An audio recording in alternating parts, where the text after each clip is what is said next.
రథసప్తమి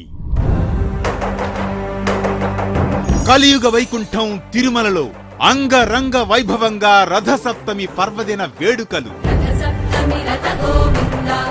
సూర్యోదయం మొదలు చంద్రోదయం వరకు 7 కొండలవాడు ఒకే రోజు 7 వాహనాలలో తిరుమాడ వీధుల్లో విహరిస్తూ భక్తులను అనుగ్రహిస్తారు.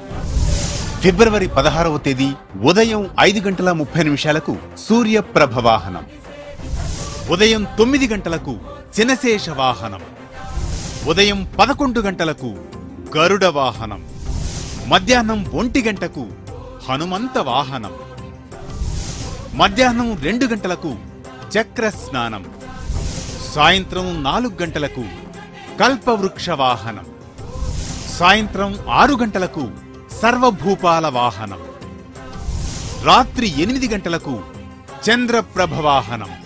తిరుమల నుండి ప్రత్యక్ష ప్రసారం మీ శ్రీ వెంకటేశ్వర భక్తి ఛానల్లో వీక్షించండి, ధరించండి.